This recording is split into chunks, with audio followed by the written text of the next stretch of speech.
Está começando o Revista TST, o programa com as principais notícias da semana no Tribunal Superior do Trabalho. E veja o que preparamos para esta edição.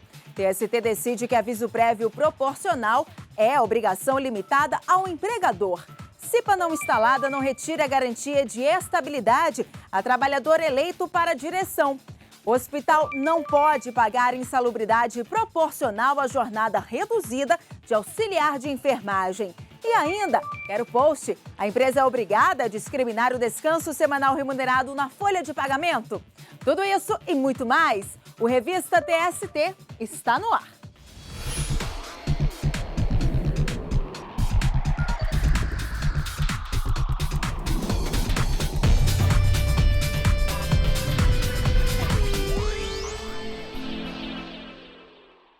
Nós começamos o Revista TST de hoje com um caso de destaque julgado pela Seção 1 de Dissídios Individuais, responsável por uniformizar a jurisprudência trabalhista. Os ministros julgaram o processo de uma trabalhadora que pretendia receber da empresa o pagamento do aviso prévio indenizado proporcional e dos dias excedentes trabalhados em dobro. A discussão do caso girou em torno da lei que instituiu o aviso prévio proporcional ao tempo de serviço. A quarta turma do Tribunal Superior do Trabalho não conheceu o recurso da trabalhadora por entender que o aviso prévio é obrigação recíproca do empregado e do empregador quando houver rescisão unilateral do contrato de trabalho sem justa causa. De acordo com o artigo 1º da Lei 12.506, de 2011, que instituiu o aviso prévio proporcional ao tempo de serviço, o aviso prévio será concedido na proporção de 30 dias aos empregados que tenham até 1 ano de serviço na mesma empresa, sendo acrescidos 3 dias de aviso por ano de trabalho prestado até o máximo de 60 dias. A quarta turma ainda entendeu que a proporcionalidade de que trata a lei deve ser aplicada em favor do empregador, sem que haja afronta ao princípio constitucional da isonomia. Com isso, a trabalhadora entrou com embargos na Seção 1 de Dissídios Individuais, alegando que o aviso prévio proporcional é direito exclusivo do empregado. O relator, ministro Hugo Carlos Scheuermann, explicou que a proporcionalidade do aviso prévio só pode ser exigida da empresa. Eu trago precedentes de turmas desse tribunal, destaco que eu não localizei nenhum precedente ainda da SDI acerca do tema, mas da turma eu trago da primeira, da segunda, terceira, quinta, sexta e sétima turmas nesse sentido. Apenas não tem decisões nesse sentido da quarta e oitava turma. Então, como no caso é em controvérsia que o reclamante teve que cumprir aviso prévio de 33 dias, eu proponho o provimento do recurso de embargos para acrescer a condenação ao pagamento de 3 dias de salário prestado indevidamente no período do aviso prévio. Além disso, o ministro afirmou que o aviso prévio proporcional não tem a mesma bilateralidade característica da exigência de 30 dias, sendo essa obrigatória ao empregado e ao empregador. Com esse entendimento, os ministros da SDI 1 condenaram a empresa ao pagamento dos 3 dias de trabalho prestados indevidamente no período do aviso prévio, mas os respectivos reflexos. Após a publicação do acórdão, a empresa entrou com recurso extraordinário para que o caso seja levado ao Supremo Tribunal Federal. E também tivemos julgamento de destaque na Seção 2 de Dissídios Individuais. E quem traz esse destaque para a gente é o repórter Dalai Solino. Olá, Dalai. Olá, Anamélia. Um trabalhador procurou a justiça após a empresa de telefonia onde prestava serviço suspender por 1 mês o contrato de trabalho dele e não pagar o auxílio-doença. Ele alegou dano ao patrimônio, já que trabalhou na Telefônica por 21 anos. Inicialmente, a Vara do Trabalho determinou o pagamento do dano moral com base no salário do empregado e nos meses em que ele trabalhou na empresa de telefonia. Mas a Telefônica só questionou o tema em ação rescisória na segunda instância. O caso chegou à Seção 2 de Dissídios Individuais do TST. Veja agora qual foi a decisão dos ministros sobre esse caso.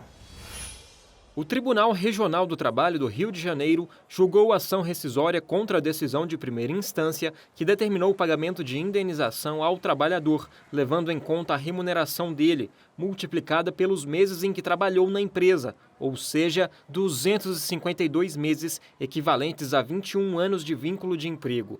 A empregadora alegou que houve julgamento ultra petita com excesso na decisão e pediu que o regional revisasse esses valores, uma vez que o trabalhador havia pedido apenas dano moral. O TRT negou a ação rescisória e manteve a sentença de primeira instância e a maneira que foi calculada a indenização. A empresa recorreu à seção 2 de dissídios individuais do Tribunal Superior do Trabalho. Para o relator do caso na SDI 2, ministro Douglas Alencar Rodrigues, houve um erro na condenação que usou o parâmetro do salário do trabalhador multiplicado pela quantidade de meses trabalhados, em vez de multiplicar o salário pela quantidade de anos trabalhados, como diz a CLT. Mas a empresa deveria ter questionado a maneira de calcular a indenização em primeira instância. E o recurso ordinário interposto contra a sentença que julgou de fato ultra petita não veiculou o debate relativo à superação dos limites da lide. E por esse motivo, senhor presidente, senhoras e senhores ministros, me parece que a hipótese da súmula 298 desta Corte, na medida em que o vício surgiu, insisto, na sentença que foi sucedida, substituída pelo acórdão regional, e no acórdão regional não houve enfrentamento desta questão que nos é proposta nesta sede rescisória. A defesa da Telefônica argumentou que, de acordo com a súmula 298 do TST, a questão de julgamento ultrapetita não precisa ser pré-questionada e que, recorrendo da decisão regional, já estaria sendo questionada a decisão de primeira instância que foi mantida. O ministro rebateu os argumentos da empresa. De fato, a nossa súmula 298 dispensa a existência ou prévio enfrentamento na decisão rescindenda da tese jurídica que se afirma com fundamento em preceito legal por ocasião da propositura da ação rescisória. Mas isso quando o vício nasce na própria decisão rescindenda.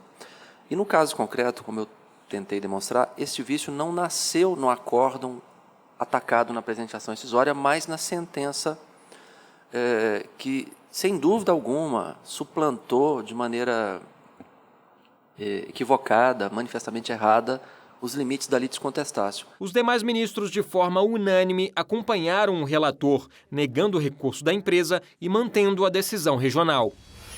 Estão abertas as inscrições para o seminário Reforma Trabalhista e os Impactos no Setor Imobiliário, que vai acontecer nos dias 30 de novembro e 1º de dezembro no TST.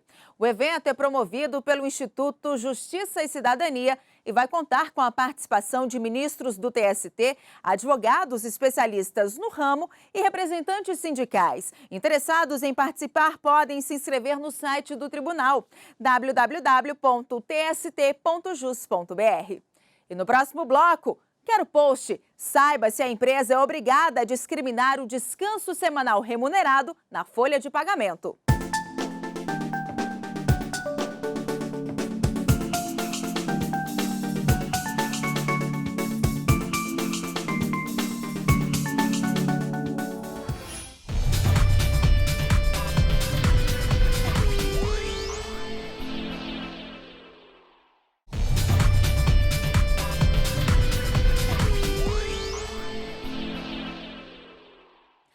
Voltamos com o Revista TST e vamos agora ao giro de notícias pelas turmas.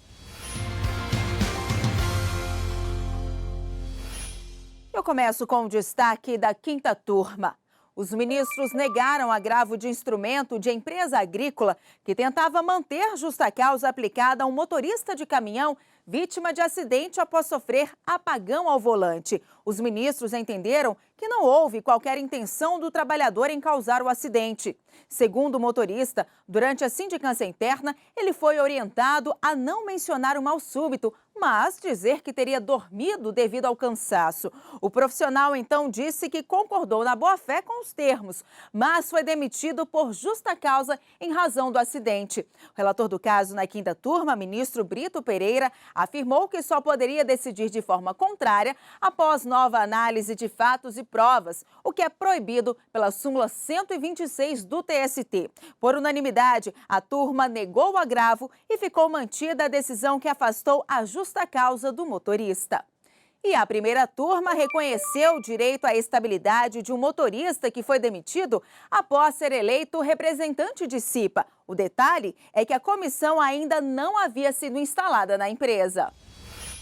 O pedido de reintegração do trabalhador ao emprego havia sido negado pelo Tribunal Regional do Trabalho da 23ª Região.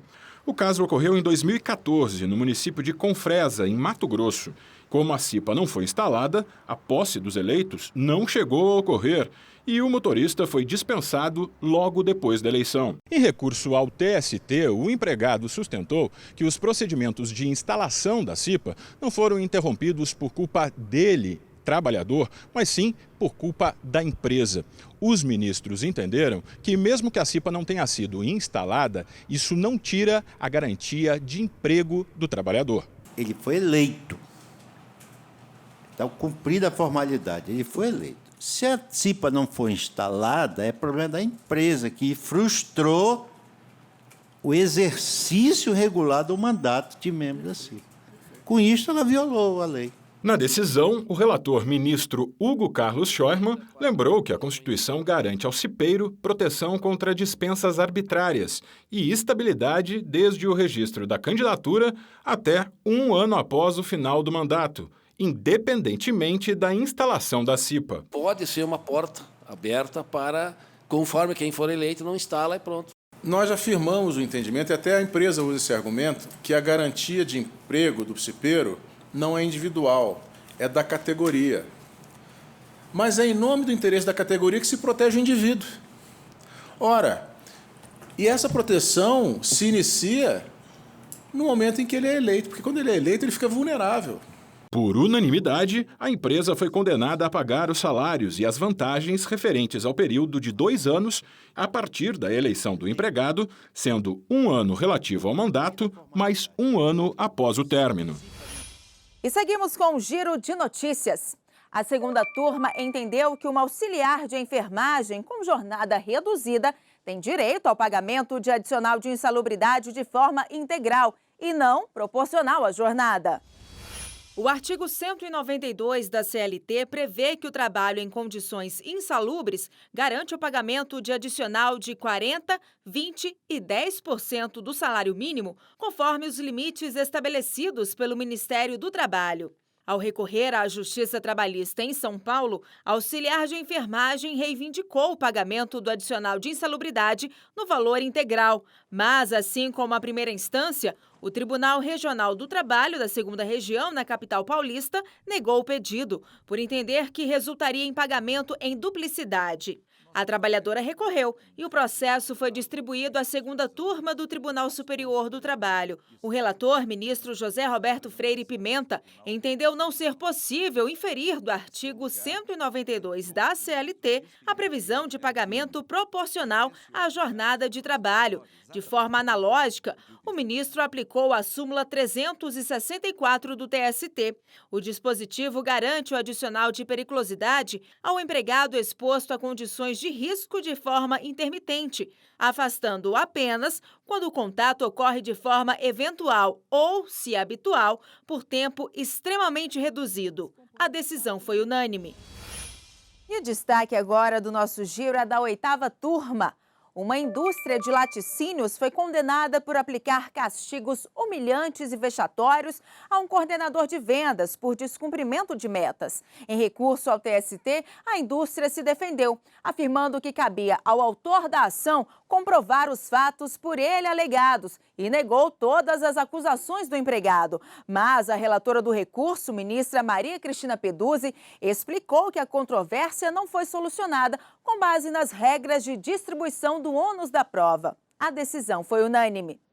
E esse caso repercutiu em nossas redes sociais e teve destaque na página do TST no Facebook. A Ana Lúcia Monteiro, por exemplo, disse ficar indignada com empresas que mantêm em seus quadros gestores, na opinião dela, sem condições de lidar com pessoas. E você também pode deixar o seu comentário na página do TST no Facebook. O endereço é facebook.com/TSTJus. E chegou a hora de esclarecer as dúvidas trabalhistas publicadas nas redes sociais com a hashtag QueroPost.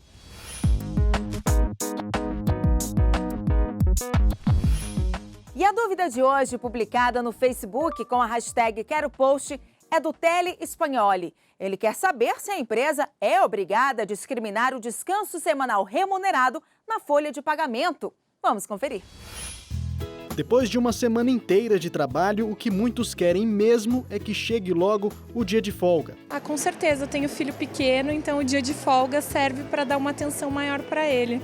Aproveitar bem o dia de folga para descansar é fundamental para manter uma boa saúde. Gilberto não abre mão. É de suma importância que nós possamos curtir e poder um pouco mais de descanso. Você estar com os amigos, poder jogar um dominó, poder bater um papo e principalmente contar bastante piada e rir. Que a folga semanal faz bem à alma, ao corpo, ninguém duvida. Até mesmo aqueles apaixonados pelo trabalho precisam arrumar um tempinho para o descanso. A folga é um direito do trabalhador e está prevista na Consolidação das Leis do Trabalho e na própria Constituição Federal. O artigo 67 da CLT assegura a todo empregado um descanso semanal de 24 horas consecutivas.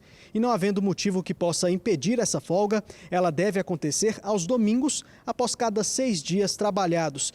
E o mais importante, não pode haver nenhum tipo de desconto no salário do trabalhador. O ministro do TST, Augusto César Leite de Carvalho, explica que, além de não poder descontar o dia de folga, a empresa deve deixar claro, no contra-cheque do trabalhador, o valor que ele está recebendo pelo descanso. A necessidade de constar a remuneração do repouso semanal, do repouso em feriado, no contra-cheque tem a ver com um princípio, que é um princípio regente do direito do trabalho, que é o princípio da certeza do pagamento do salário. Então, para que o pagamento do salário, com todas as parcelas que o compõem, seja lícito, seja adequado, basta que haja a discriminação. O objetivo é que o empregado, o trabalhador, saiba rigorosamente aquilo que ele está recebendo. Ele não pode receber um valor global que esteja abrangendo todas as parcelas salariais que seriam devidas a ele. Ele precisa ter condição de identificar quais as parcelas que estão sendo pagas. No entanto, o ministro lembra que no caso do trabalhador que recebe salário a cada 15 dias ou mensalmente, não é necessário que a quantia conste no contra-cheque. A lei diz que quando o empregado é mensalista ou quinzenalista, em outras palavras, o salário dele é calculado na proporção do mês ou quinzena, esse salário mensal ou quinzenal já inclui a remuneração do repouso, tanto do repouso semanal como do repouso em feriados. Então, nesse caso, você não precisa de uma discriminação no contra-cheque. Só vai haver necessidade dessa discriminação o empregado que recebe salário como horista, diarista, semanalista. Em 2013, o TST julgou um caso em que um empregado queria receber parcelas referentes aos repousos semanais remunerados da General Motors, empresa onde trabalhava, mesmo havendo uma cláusula na convenção coletiva que previa sua integração ao salário base. A Justiça de Primeira Instância não aceitou o pedido, mas a decisão foi reformulada pelo Tribunal Regional do Trabalho da 4ª Região, no Rio Grande do Sul, que condenou a GM ao pagamento das parcelas pleiteadas. No TST, a decisão foi mantida pelos ministros da 7ª turma. Então, toda vez que o Tribunal Superior do Trabalho percebe que o valor da hora de trabalho ela foi majorada por convenção coletiva, por acordo coletivo de trabalho, apenas para que já se incluísse nesse valor aquilo que corresponderia aritmeticamente à remuneração do repouso semanal, não há razão para mandar pagar de novo. O empregado não tem nenhum prejuízo nesse caso e, além disso, ele está assistido pelo seu sindicato que fez com o empregador ou com o sindicato dos empregadores o cálculo devido, de modo a que ele não sofresse qualquer dano, qualquer prejuízo em razão dessa prática. E no próximo bloco, os acontecimentos que marcaram a semana no Tribunal Superior do Trabalho.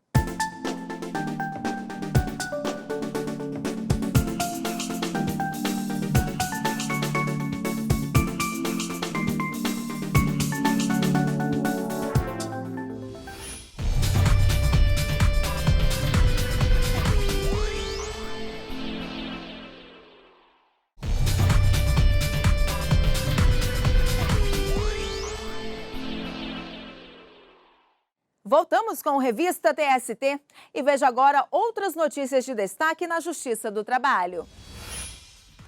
O Tribunal Superior do Trabalho recebeu pela terceira vez o selo Justiça em Números na categoria Diamante, a mais elevada do prêmio. O selo foi criado pelo Conselho Nacional de Justiça em reconhecimento à excelência da gestão da informação.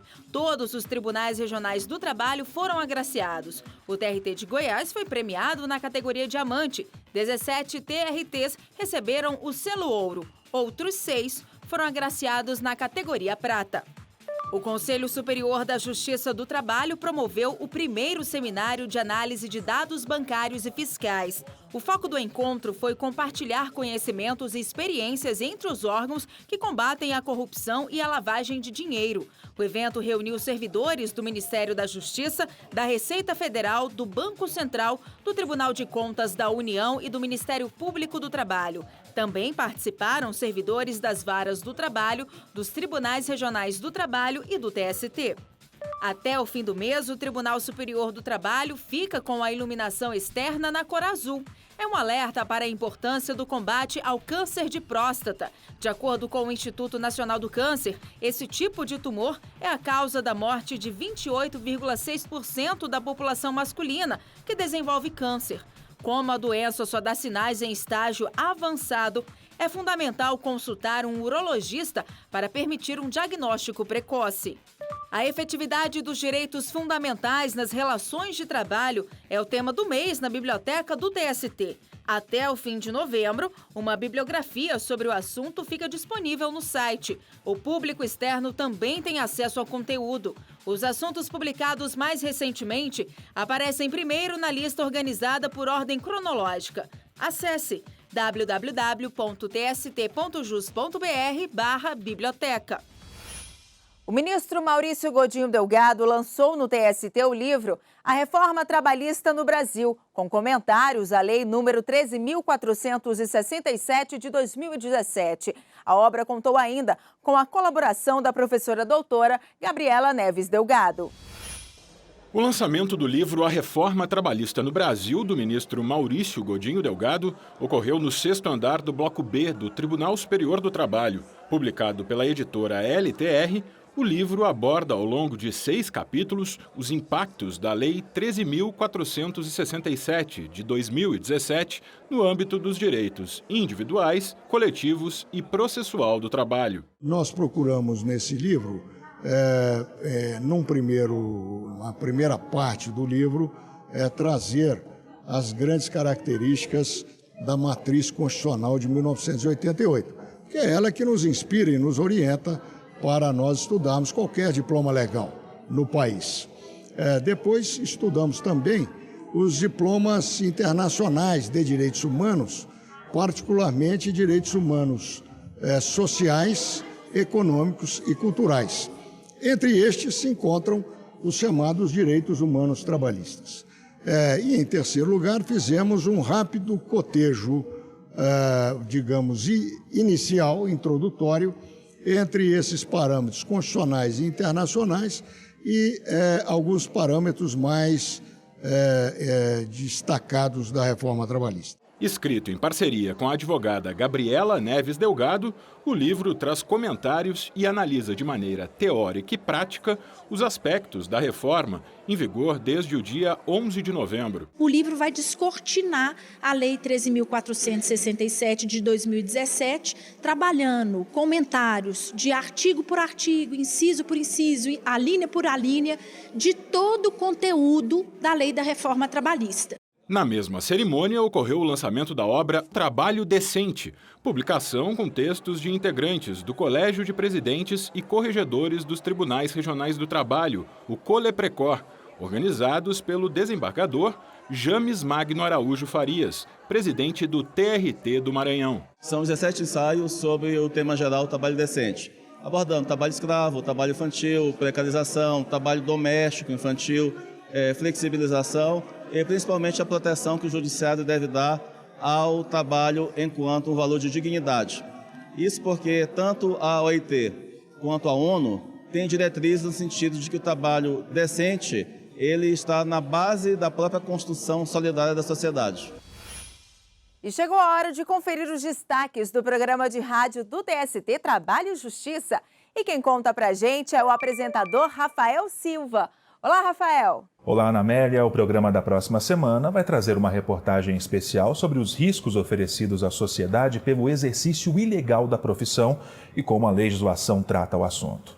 E você vai ficar por dentro de uma novidade. Vamos falar sobre as mudanças aprovadas no texto do regimento interno do TST. Ficou curioso? Eu espero você com tudo isso e muito mais no Trabalho e Justiça, que vai ao ar de segunda a sexta-feira, às 10h50 da manhã, na Rádio Justiça. É com você, Ana Amélia. Ok, Rafael, muito obrigada e até a próxima. E chegamos ao fim de mais uma edição do Revista TST. Mas você segue acompanhando as notícias do Tribunal Superior do Trabalho no nosso site e pelas redes sociais. Muito obrigada pela companhia e até o próximo programa.